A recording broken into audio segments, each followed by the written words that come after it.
Molti studenti credono di avere un livello B2, intermedio alto, e magari a livello di lettura o di ascolto e di comprensione ce l'hanno, ma ancora fanno errori di grammatica che a questo livello non dovrebbero fare. Ho preparato questo quiz di 10 domande incentrate sulla grammatica che ti metterà alla prova con strutture grammaticali che a questo livello devi conoscere. Resta fino alla fine perché le domande presentano alcune trappole che ti aiuteranno a riconoscere alcune lacune, alcune difficoltà che forse hai in italiano. Io mi chiamo Davide e questo è Podcast Italiano, un canale per chi impara la lingua italiana. Attiva i sottotitoli se ne hai bisogno. La trascrizione integrale con il glossario delle parole difficili si trova sul mio sito podcastitaliano.com. Come sempre ho anche preparato un PDF associato al quiz. Ti lascio il link in descrizione, ma puoi anche scansionare questo codice QR. Il PDF è molto utile perché ti permette per ogni domanda di segnare il punteggio parziale e di calcolare il tuo punteggio alla fine del quiz. E poi nel PDF trovi anche molte spiegazioni grammaticali dettagliate relative a ciascuna domanda per ripassare e approfondire ogni argomento e anche esercitarti. Ci sono vari esercizi. A questo punto bando alle ciance e partiamo con le domande. Scegli la coppia di verbi che completa correttamente la frase. I docenti percepiscono che le abilità di scrittura degli studenti e ritengono che ciò dalla disaffezione alla lettura. Le coppie possibili sono si siano impoverite ed è stato causato, si sono impoverite e sia stato causato, si sono impoverite ed è stato causato. Pensaci, la risposta esatta è la B. Si sono impoverite e sia stato causato. Percepire è un verbo di percezione, ovviamente, come vedere, ascoltare e sentire. E la percezione è qualcosa che ha a che vedere con la realtà oggettiva, con la realtà nella sua fattualità. Pertanto i verbi di percezione richiedono l'indicativo, che tendenzialmente è il modo della fattualità. In questo caso si sono impoverite.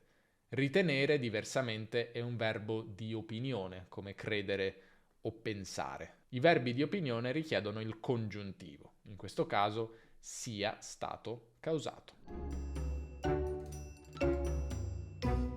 Domanda numero 2. Scegli la coppia di verbi che completa correttamente la frase. Quando li accolse, ignorava che ebrei e che abbandonare la loro causa a causa delle persecuzioni nazifasciste. Le coppie possibili sono siano e abbiano dovuto, fossero e avessero dovuto, erano e avevano dovuto. La risposta esatta è la B, fossero e avessero dovuto.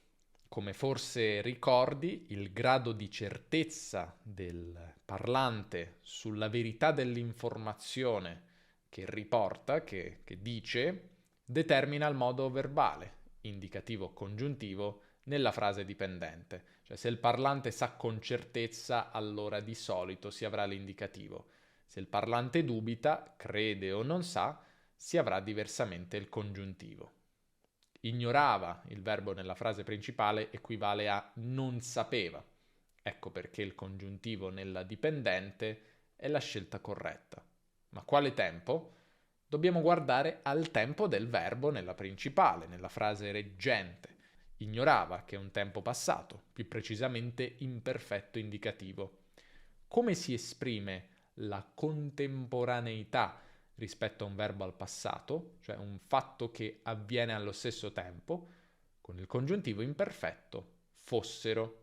E come si esprime l'anteriorità, cioè un fatto che avviene prima, con il congiuntivo trapassato, avessero dovuto. Domanda numero 3.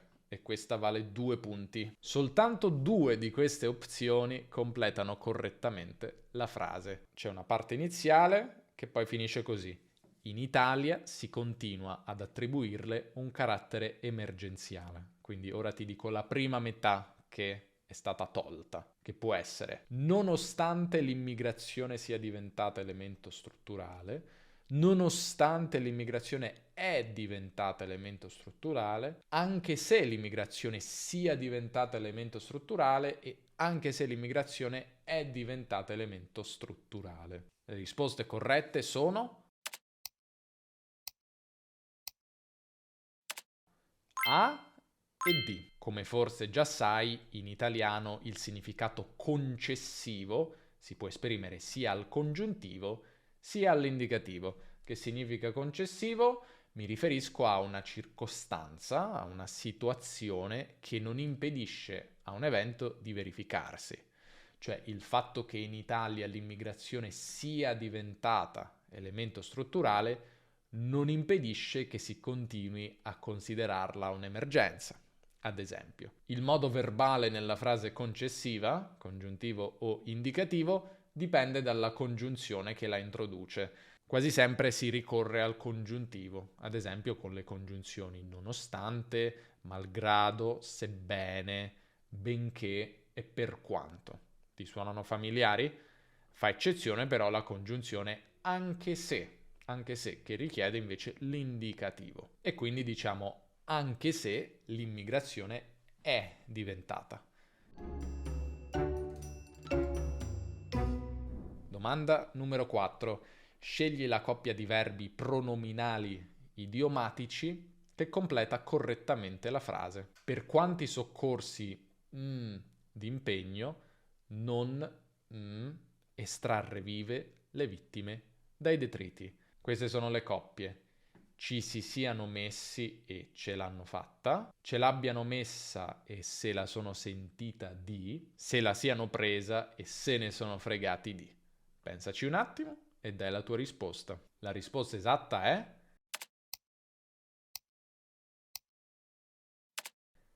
A. I verbi pronominali idiomatici sono verbi che contengono uno o due pronomi nella loro coniugazione, come si, ci, la, ne, eccetera, e che hanno un significato che non coincide con la somma dei significati degli elementi che li compongono. Non puoi prevedere il significato di mettercisi, per esempio. Nelle 3 possibili risposte abbiamo ben 6 verbi pronominali. Mettercisi d'impegno, che significa impegnarsi, e qui abbiamo anche d'impegno, che fa parte dell'espressione. Farcela, che significa riuscire, come in ce l'ho fatta, forse conosci l'espressione. Mettercela, un verbo che ricorre nella combinazione mettercela tutta, che vuol dire fare tutto il possibile, come ce l'ho messa tutta per passare l'esame.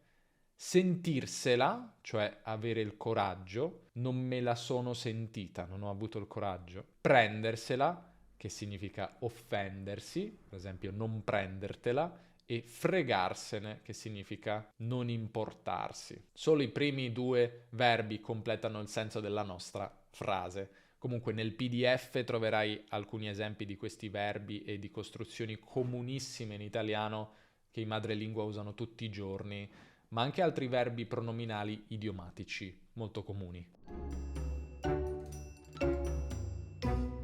Domanda numero 5. Scegli il verbo che completa correttamente la frase. Quando la piccola casa editrice fiorentina Vallecchi pubblicò Poveri e Semplici, Anna Maria Ortese non immaginava certo che il premio Strega. Vincerebbe, vincerà e avrebbe vinto. La risposta esatta è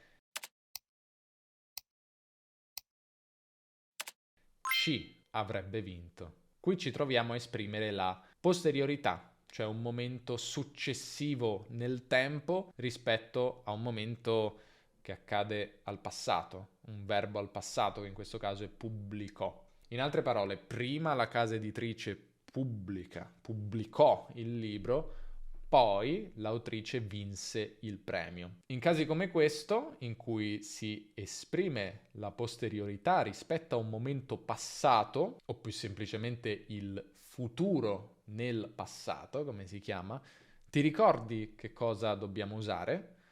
Dobbiamo usare il condizionale composto o condizionale passato e quindi avrebbe vinto. Un altro esempio, ti ho detto che l'avrei fatto e non ti ho detto che lo farei, oppure sapevo che sarebbe arrivato e non sapevo che arriverebbe. Questa è una trappola dell'italiano che inganna molti studenti, ma nel PDF troverai altri esempi e potrai esercitarti con questa particolarità dell'italiano. Domanda numero 6. Scegli le preposizioni che completano correttamente la frase. La possibilità di accedere medicina dipende risultato conseguito al test d'ingresso. In e sul, a e dal, in e del. La risposta esatta è B. Questa domanda chiama in causa quella che viene solitamente chiamata la reggenza verbale. Pensala così. Certi verbi reggono, cioè richiedono, vogliono, selezionano alcune preposizioni e non altre, senza che ci sia una vera spiegazione, una vera ragione. È così e basta, no? Bisogna mettersi l'anima in pace, una bella espressione, mettersi l'anima in pace. Il verbo accedere in italiano regge la preposizione a, mentre il verbo dipendere regge la preposizione da. Un errore comune che fanno gli studenti è trasferire la reggenza verbale della propria lingua all'italiano, ma attenzione, verbi equivalenti possono reggere nelle diverse lingue preposizioni diverse. Così ad esempio in italiano si parla di, mentre in inglese you talk about. In italiano una cosa dipende da un'altra, mentre in inglese it depends on. Nel PDF comunque ti lascio altri esempi di reggenze verbali che variano di lingua in lingua. Domanda numero 7. Scegli il verbo che completa correttamente la frase. L'8 dicembre scorso, la stazione museo della metropolitana Colosseo. Le opzioni sono sarà inaugurata, è venuta inaugurata ed è stata inaugurata. La risposta esatta è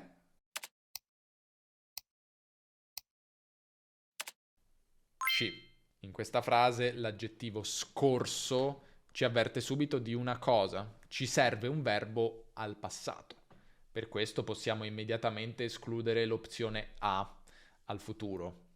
L'opzione B dobbiamo invece escluderla, ma per un altro motivo, perché siamo di fronte a una costruzione passiva in un tempo composto, il passato prossimo, e noi a livello B2 sappiamo o dovremmo sapere che l'ausiliare venire si usa con il passivo solo nei tempi semplici, come viene fatto, viene detto, viene rispettato, ma non è venuta inaugurata. Ecco perché la risposta esatta è la C, con ausiliare essere. Domanda numero 8. Scegli i verbi che completano correttamente la frase. Se i romani non i cartaginesi, l'Italia una colonia punica. Le opzioni sono sconfiggessero e diverrebbe, avessero sconfitto e sarebbe divenuta, avevano sconfitto e era divenuta. La risposta esatta è B. Avessero sconfitto e sarebbe divenuta. Con questa domanda giochiamo un po' a fare quella che viene chiamata storia controfattuale. Immaginiamo cioè cosa sarebbe successo se un certo fatto non fosse avvenuto. A livello grammaticale ricorriamo al periodo ipotetico dell'irrealtà, come lo chiamano di solito le grammatiche, e questo perché si deve parlare uno di una condizione che non si è verificata nel passato e 2 di una conseguenza che non si è prodotta.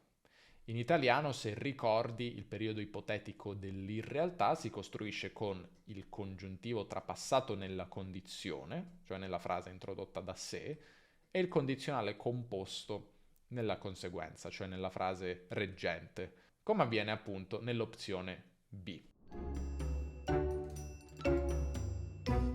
Domanda numero 9. Scegli il pronome o i pronomi che completano correttamente la frase. In caso di emergenza sanitaria, deve rivolgere immediatamente al numero unico di emergenza 112. Le 3 opzioni sono sì e sì. La risposta esatta è